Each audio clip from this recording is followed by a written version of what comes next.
પોરબંદરના રાજીવનગરમાં સ્થાનિકોએ એક પગલું લીધું છે। વરસાદી પાણી ભરાય છે, તેના કારણે સ્થાનિકો અવારનવાર પરેશાન થતા હોય છે, જેના કારણે તેઓએ અલ્ટિમેટમ આપ્યું હતું। વરસાદી પાણી ભરાવાની સમસ્યાના કાયમી સમાધાનની તેઓની માંગ છે।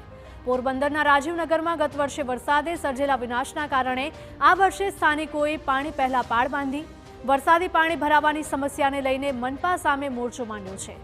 થોડા દિવસ અગાઉ પાણી ભરાવાની સમસ્યાને લઈને સ્થાનિકો દ્વારા મનપા તંત્રને રજૂઆત કરવામાં આવી હતી, પરંતુ તંત્રએ કોઈ પણ પગલાં ન લેતા રાજીવનગરના લોકોએ મનપા તંત્રને અલ્ટિમેટમ આપી હાઈવે પર ચક્કાજામ કરવાની ચીમકી પણ ઉચ્ચારી છે।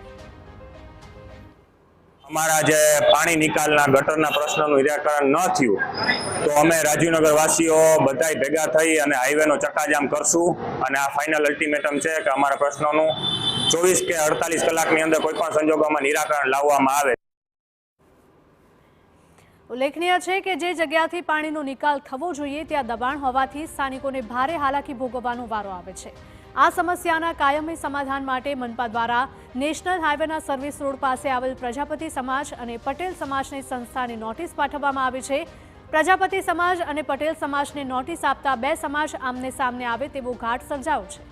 બંને સંસ્થાનું કહેવું છે કે તેમની તરફથી તમામ નિયમો અનુસાર કરીને બાંધકામ કરવામાં આવ્યું છે। જો કે મનપાની નોટિસના બંને સમાજ દ્વારા જવાબ રજૂ કરવામાં આવ્યો છે કે તેઓ આ સમસ્યાના નિરાકરણ માટે સંપૂર્ણ સહયોગ આપવા માટે તૈયાર છે। પટેલ સમાજ દ્વારા પોતાની માલિકીની જગ્યા આપવા માટે પણ તૈયારી બતાવી છે।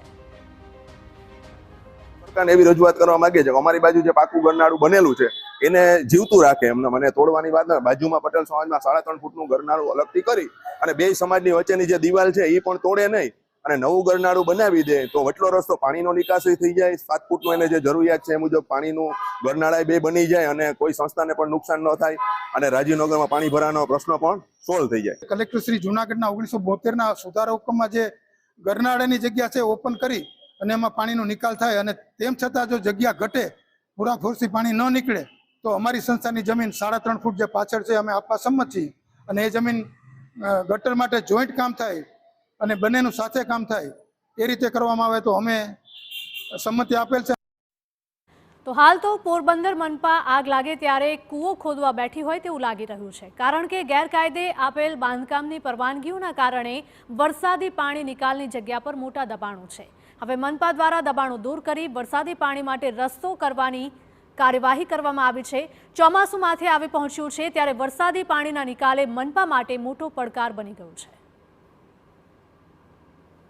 અત્યારે પ્રશ્ન એ છે કે સરકારી જગ્યા છે કે આ પ્રજાપતિ સમાજની જગ્યા છે એ બાબત સંપૂર્ણપણે એ કલેક્ટર કચેરી હસ્તકની છે, પરંતુ મારો જે પ્રશ્ન છે કોર્પોરેશનનો એ વરસાદી પાણીના નિકાલનો છે।